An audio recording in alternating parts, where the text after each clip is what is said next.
And welcome to our town. We're in a special edition today. We're here at the Mohawk Council of Kahnawake with Grand Chief Mike Delisle, and we're going to be discussing some of the political issues that have come up in the community of late. One of the things that I know that we talked about was on the show in the last couple of weeks has been the ongoing debates over the drug issue in the community. So not only did one of the chiefs from council make some very grand statements, but I guess because of those statements and other issues that have been happening with the drug issue, people are interested in knowing what is Mohawk Council doing about the drug issue. And I know that there was a proposal that had went through prior, things like that. So can you give us a little bit of an update? Or Sure. Well, let me first clarify some of the statements that were made by Chief Carl Horn a couple of weeks ago, who you've just mentioned. Yeah. A proposal was made to sign a declaration for zero tolerance in Kahnawake, which already exists. Right. We didn't squash any idea, and we actually put a proposed plan in play to say, why don't you approach certain bodies in the community to step forward and become part of a group to launch this in community, not just as 12 signatures on a piece of paper, because the zero tolerance still does exist and actually has a bearing in outside cases when unfortunately goes to provincial court in Longueuil, where they look at it and say, well, because your community has a zero tolerance in play, the consequences are greater for people from Kahnawake being charged in an external court but by our peacekeepers. We've seen a recent raid on a home in the last few weeks that produced a drug bust. So, I mean, it's an enforcement issue, number one, but from the governance side, we're still in support of. It's never waned. We look at the possibilities, opportunities, but we also look at the negatives too. And the reason I say negatives is we look at how the U.S. government has spent billions and hundreds of billions over the course of the last probably ever to try and combat this, and in my opinion hasn't done very much in terms of the actuality of stopping it. So because the resources are thin here, that's why we think that promoting it as a community initiative through a group at KSCS that we're a part of, that the peacekeepers are part of, that the hospital is part of, and so on, and all the organizations are part of, why couldn't we partnership and look at the possibility of doing some of those things? So again, going back to the statements that were made, we still want to be engaged in community in this fight. It's an ongoing battle. It'll continue until I guess it actually does stop, but it's much greater than what can be done by a declaration. So we're looking for action. Action is needed at this point, and this is what a lot of the community is saying, is that, in all the years that maybe, this issue has been come and gone, and it seems to go in cycles, You mentioned that previously there was a declaration that was made by the Mohawk Council. Do you know the time frame of that? I believe it was in the late 90s. I could dig it up specifically. I know that we've done the research to find it, and it is in the office, but it's been done, and because the signs have fallen down and the paint hasn't, they are very bad, and the paint hasn't been replaced, and the other community initiatives that have taken, the marches and so on with the coffins, very dramatic and real, and those signs that were put up have fallen and never been replaced. It doesn't mean that it's gone away. And we've seen, the other types of drugs infiltrate the community. Peacekeepers give an update to the table quarterly, if not at least once a month, to bring us up to speed on some of the things that are happening. So there is an active engagement in those types of issues. But from a governance perspective, it's very difficult to put your finger on what can be done about it. Like I said, so there was a bit of discussion and initiative that could have been taken, and I think still can be taken by the proponent of this to move it in that direction. I think it's going to take the community to become involved and be vigilant to really have an effect on this. Right. I mean, I agree to a certain extent that there's a lot of talk too surrounding that it's a community's job. The reflection of the community is the reflection of the people. So is it necessarily the Mohawk Council's job to re-erect those signs? And maybe. I think that people are talking about it. They're saying that, look, they're here, they were put up, but now they're just fallen to the wayside. And I think it's one of those things that people feel that it's a reflection of where we are at this community, that even though you'll say, well, it doesn't fall to the wayside, but that's kind of like where it is. If it's out of sight, it's out of mind. Exactly. Well, if the initiative would have been to council to say, can we buy some lumber and re-erect the signs and repaint them, I'm sure the answer would have been a yes, but that wasn't brought to the table. Right. So So none of the chiefs have ever said, there's some talk going on about this drug issue, and the signs being down. Shouldn't we do something about it? other than this recent initiative with Carl wanting to sign a renewed declaration, no. Okay. Because I know that he did say that he had brought this issue to the table well before the summer and that he had made the introduction to, I don't know if it was a law, because you're saying now that it already exists. So, It's not a law. okay. Because that's what I was thinking, like, how can you, can you make zero tolerance a law in the community? You can. Anybody can make any law in the community, but Lloyd Phillips had tried in the past and called it banishment, and it came up against some real interesting debate in terms of an individual's rights. It's been done once in the past. Was it right? How does it continue? In today's day and age, we get taken to court for much less than banishment. Right. What can we do about it? Can it be reinvigorated? For sure, but that hasn't been a discussion of late. Can other things be done to look at how, again, the community as well as MCK can become vigilant? Yeah, that discussion happened a couple of weeks ago. Do you think it is more of more of the responsibility of our political leaders as opposed to any other organization, even the police, to ensure that this type of action isn't so ongoing in the community? In this instance, I'll agree with Chief Horn and say it starts at home. People need to be vigilant and understand and go from there. But in terms of enforcement, it is only a peacekeeper issue. It's not a government issue, unless you want to start talking about vigilantism, which I don't. So it boils down to enforcement. Why do you think that people put so much emphasis on that it's an issue for chief and council? I don't know. I mean, the government has a responsibility, but there's only so much we can do in terms of ensuring something does or doesn't happen. We have other agencies in the community that hold that responsibility. We share it, but what can be done as a government? Zero tolerance, banishment, as I just mentioned, which has some real issues behind it, and others. So it's been discussed time and time and time again. Like I said, the ongoing battle, whether it's here, federal government in the States, or Canada, it's a problem. Right. What do you say to some of the allegations, I guess, that have come up after Carl Horn's interview went to air? That, well, how can, and all of the stories that air here on Mohawk TV also go via social media at this point. And all of our strands are public, so you can read all the comments that come in. And, there were some comments that were shared via sharing, you know what I mean? As it goes viral, you can connect everything. And there were some comments, saying that, well, how can Mohawk Council deal with this issue when this issue is so close to the council table? Almost, insinuating that there's something more going on in terms of dealing with the drug issue. I don't know what to say to that because the question is not direct or clear. My stance on social media. If people have a complaint or something to say, make the complaint or say it. Okay. Moving on. Electoral reform is something that has been proposed to the community in terms of gauging if people want 12, 9, 6, how many chiefs there are in the Mohawk Council in terms of positions. What is your opinion on that, and what is going on with that? Well, first let me clarify. I mean, the Kahnawake Legislative Coordinating Commission and the community decision-making process just intakes requests from community to say we want to amend a law or we want to create a law. S2 recently with matrimonial interest being the most recent example.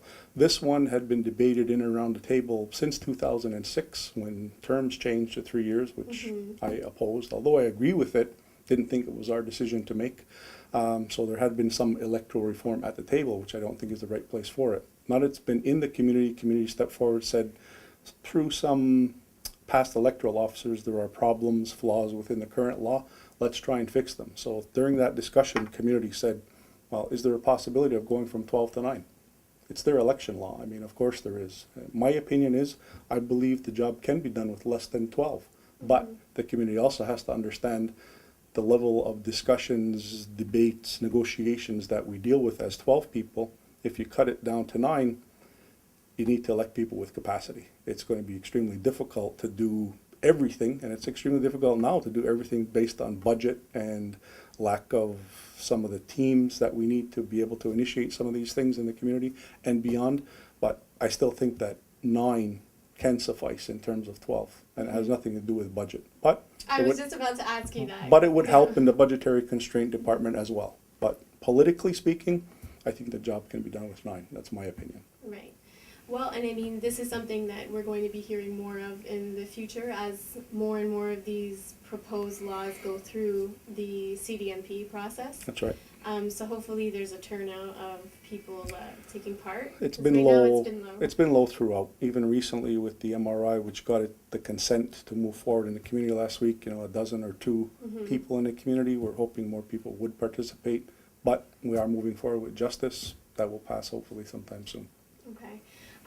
Now some of the, I guess the conversation surrounding the interviews in previous weeks has been, some of the remarks that were made by Chief Warren were obviously not well taken by the table. Do you want to comment on that? Sure. If you're talking about the fact that he stated very little, if anything at all, has been done in this term, and that some chiefs don't work or what have you. I haven't seen the piece itself, but it was discussed at the table. Chief Horner is prepared to make a public retraction on this TV station as well as the MCK local KTV. He did apologize on the record to the table that he shouldn't have made those types of statements and wished he didn't.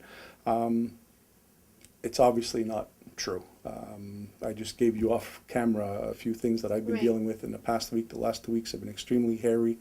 Not everybody deals with the same issues, obviously, and or at the same level, depending on what they are, but from what I see on the floor, the majority of people are busy.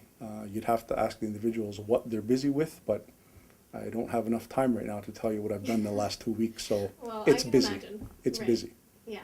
And I mean, this is a new initiative that we are reaching out to Mohawk Council to update based on the feedback that we're getting at Mohawk TV, and it was an initiative that we launched publicly a couple of weeks ago. So we have been trying to meet with chiefs and say, what are you doing, and question them. And so, of course, it always comes down to the public's right to know, and then each public official has their own opinion, and so on and so forth. But I would imagine, being in a small town and having to work together like this every day, that, sometimes opinions can get controversial. Well, of course. You know, I mean, everybody has an opinion and they have a right to share it, but if it's not accurate, people are going to be taken to task, and that's what's happened in this case. And I applaud if, in fact, you're going to go to individual council chiefs and talk to them about their portfolios and what's happening, because we do updates after every council meeting. Normally, we haven't been going till noon as of late, and the remainder of the time, sometimes after lunch, rarely, we'll continue into updates on specific portfolios and what's going on. Because we do meet Tuesday, Wednesday, and Thursday mornings, other than the official Monday morning council meeting, on strategic discussions and developments. So those are booked almost solid from now until Christmas. So we're busy. There's a lot going on, and like I said, in the next segment, you can ask me in terms of what the update should be from the Grand Chief's office. Well, yeah, for sure. And I mean, this is something that even, people enjoy watching. They want to know more in depth. So I understand today we only have a limited time. So I'm going to end off very quickly. I know there's been a lot of talk about Dewadoni Zakda and the Highway 30 lands and the truck stop. And where do we stand with that 500 acres or so at this point? Is there any plans for that? Excellent question, and it's part of the ongoing dialogue discussions that are going on. It's no longer a negotiation because Quebec has signed a decree transferring the land to federal government, which is normal process. Federal government takes it and puts it through the additions to reserve process, ATR. That's what's happening. Everyone realizes that the local municipalities, four in general, are contesting it legally. No court date has been set. I won't go any further into that. We're not being sued. It's them against the provincial government. But the provincial government has given us assurances. They're standing by their word. They're standing by the decree, and it's moving forward. Also, the federal department in Quebec, in lands, has made the recommendation to head office in Ottawa that, according to the Department of Justice and their local, the regional land office, is that they should move forward in process too. So the process is moving forward. It will become ours. It takes time for order in council and so on. They had told us within a rush back in the spring, probably a year. This has taken a little bit more time trying to get through this legal process with the province, but it looks like it's still moving forward. Once that is done, and as it's being done, the Nizakta is still working on the plan to look at and integrating a truck stop gas station at the end of 207 at the junction of Highway 30. Right. Once that is done, every mall, so to speak, or every land tenant, if you look at 1030, if you look at every Walmart development, needs an anchor. This would be the anchor, and the attraction of and the ingress, egress of people's ability to get into this land. Because Highway 30 as it stands doesn't have ins and outs for everybody who's noticed, all the way from its inception till all the expansion that's happened recently, the last couple of years. It's supposed to be a super highway to allow fast-moving traffic around the island of Montreal, around residential areas. That's what it's there for. But we have a unique location, and that's part of the contestation from the municipality saying an unfair advantage. I don't get it. You're on the other side of the highway. Why don't you just use it? They can't. Because it's farming, right? It's green. It's green zone. It's zoned specifically for that. And there's a big fight. There is a push to dezone it, but that's on the municipal side, that's not ours. Their business, you know, Exactly. like, yeah. But for them to just say unfair advantage, I mean, really? Yeah. I won't get into all the political debate that's going to happen provincially, but the plan is still there. It's still moving forward, and the plan for Kahnawake is that it'll be totally tax exempt. Everyone that will gas up there from Kahnawake will have total exemption at the pump, not just the 19 cents that you rebate from Quebec, everything, federally and so on, because it's delivered on reserve. It is our right, that's what will happen. Everyone else will pay tax. The debate is, where does that tax go? Like the non-native truckers and so on and so on. So we'll see what happens in terms of that, but the plan is still in place. Will the community be consulted, and maybe even the business community, to say, hey, we're open for proposals, we're open for, you know, your ideas, you know, farming, things like that? Will there be a larger consultation? I'm not sure at this point. The land hasn't been formally designated economic development, but like I said, because of location, it really screams economic development. It's going to be very difficult for anybody, and I mean, like we talked again off air, that doesn't mean that that farming isn't economic development. So that discussion, I'm sure, will take place somewhere in the near future, but there's so many opportunities out there, and because of, again, I have to say it, location, people are looking at Kahnawake. This has raised our, I'll say, status in the business world in and around MRC Roussillon and the South Shore of Montreal, because Côte St. Catherine can't do what we can do, Chateauguay can't do what we can do, and any other surrounding municipality in the MRC can't either, because we have seaway, highway, railway, and Highway 30 now at our disposal, and we've utilized it. Oh, and I always forget the electrification and and the internet access as well, with dark fiber running through Kahnawake. So no other community has what we have at our disposal. Right. So I don't see why we shouldn't be able to prosper for that. Like I said, again, off camera, we can't please everybody all the time, but we're here to do the right thing for the community. Do you think it's time that Kahnawake needs to find some sort of industry or economic development outside of what is already existing? Because financially, it seems like we're in a bit of a crisis at this point. We need an economic engine. And everybody knows the history of casino, which at this point is not in conversation. We need some type of revenue. Not politically, but I heard it's being debated out in the community by private citizens. Good luck to them. But I mean, for us and for community benefit, communal benefit, and not to fill MCK coffers, to see community prosper, we need an economic engine. We need some type of financial component, some type of financial resource which will take us over the top. There was a recent election for David and Isaac, the board of directors. I've had conversations long time ago and recently again with Michael Rice, who just recently got elected, who has some great ideas. So I think he's going to bring some of those ideas to the board, and I applaud him.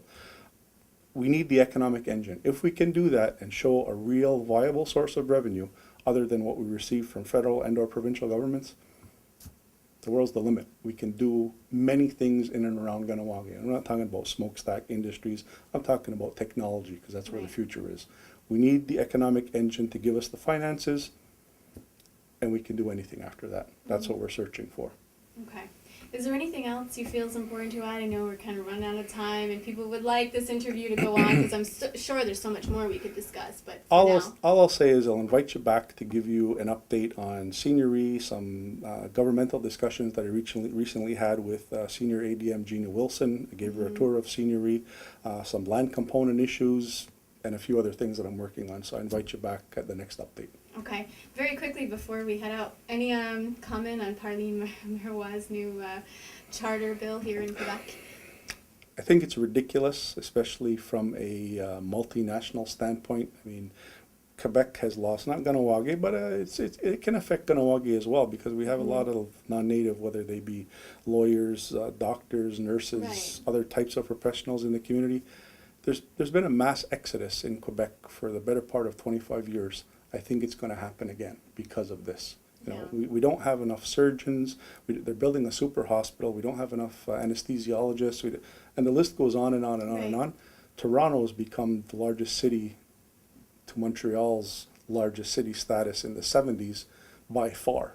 And I think those are part of the reasons. I applaud them for trying to establish language and culture, because it's the basis of society, just like it is here in Kahnawake or in Indian country, anywhere. Exactly. But with this charter issue, I think it's a political ploy which may get them reelected, but Quebec will pay the price. Are you surprised that there hasn't been any intervention, like on the international level, or even like, in dealing with human rights, or even Canada hasn't turned around and said, "Whoa, Quebec"?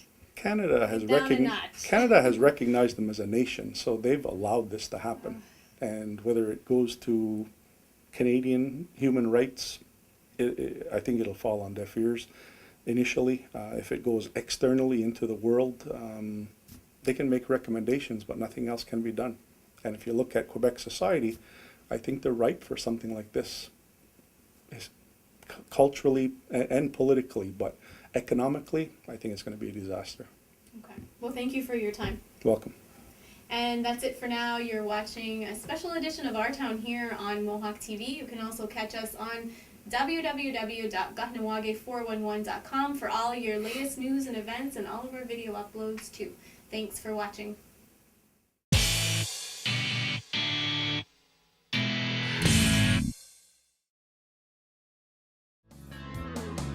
This program has been brought to you by Get and Go, a proud sponsor of Mohawk TV programming.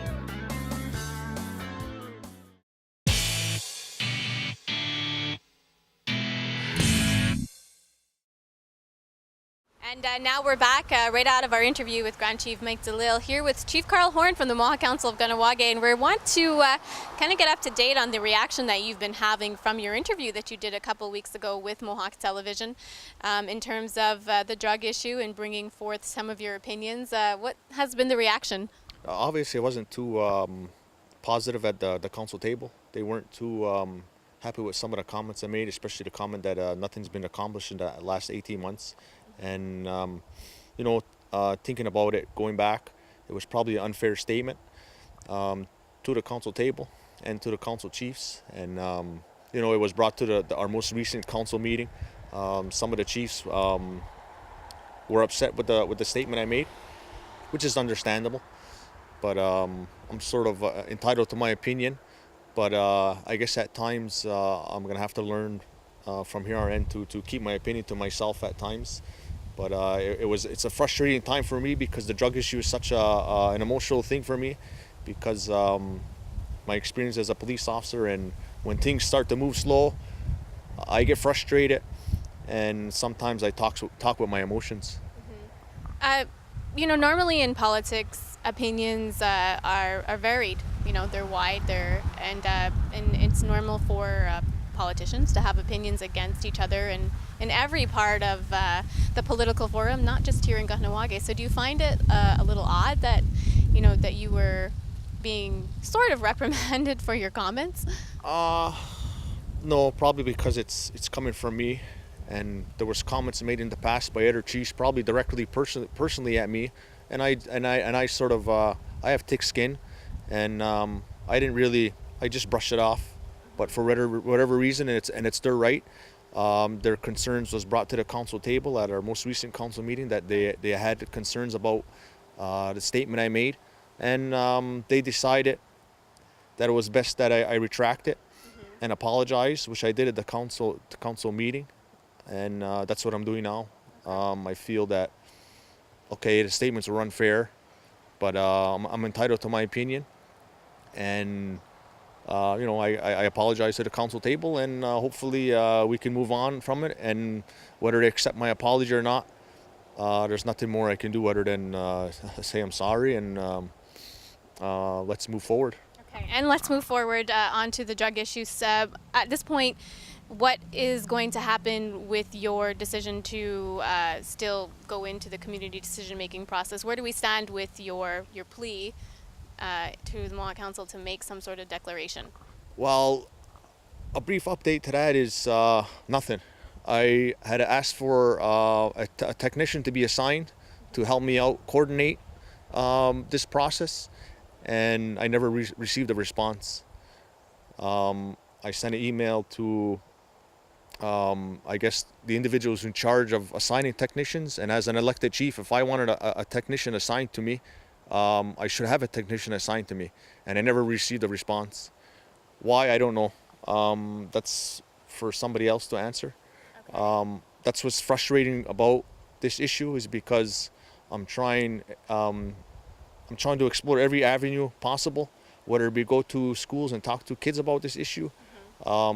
Have you approached the other organizations at this point to develop, or I know there's some kind of task force that's already was in place years ago, but have you approached the peacekeepers, community services to kind of get on board with this and then, work on this process? It's been done at the level of the Community Prevention Task Force. When I had tabled the declaration for all the chiefs to sign, that was the suggestion that was made to get the Community Prevention Task Force on board, and they only meet every second month. Okay. So it was that's why it was frustrating at the time when we did the interview, because it was almost like it was an issue that wasn't that important, and in my eyes, it's very important in our community. It's been stated to me on a daily basis, and but the way I see it, you have the supply and demand of the drug situation, and I'm trying to attack the demand. I'm not a police officer anymore. I can't be arresting drug dealers anymore. I don't have that authority to do it.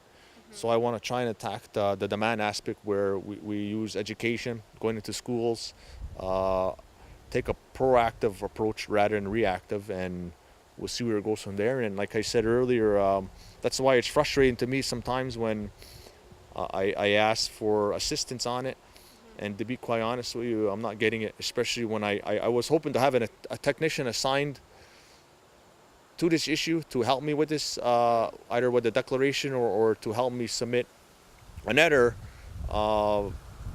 letter to the community decision-making process. Right. But I never received a response. And who did you write the letter to in terms of asking for a technician? Who's in charge of assigning technicians, and I'm not going to give anybody's name here on TV, but okay. I had written an email to the individuals who's in charge of assigning technicians, and I CC the entire council table. Okay. So they're aware that I'm requesting a technician, but I never even received a response back. So that's why it's frustrating, and there's times where I speak with my emotions on this issue, and it got the better of me the last time, and some of the council members weren't happy with what I stated. I apologized at that council meeting, and that's what I'm doing here today. Okay, so hopefully we can see some movement from the Mohawk Council on this issue, and of course, since you seem to be championing this, hopefully we'll get what is needed to help move this process forward. Thank you. During the afternoon of September 19th, Kahnawake peacekeepers executed a search warrant at a residence near the CP tunnel. Police say that 124 grams of cannabis was seized via their search warrant. One non-local male in his 30s will appear in court in December. He has conditions not to be here in Kahnawake. And that's it for this episode of Our Town. We hope you enjoyed the program. If you have any comments or questions, please don't hesitate to send us an email at mohawktv@hotmail.com. And don't forget, you can also catch all our stories on www.kahnawake411.com. I'm your host, Regan Jacobs. Thanks for staying with us.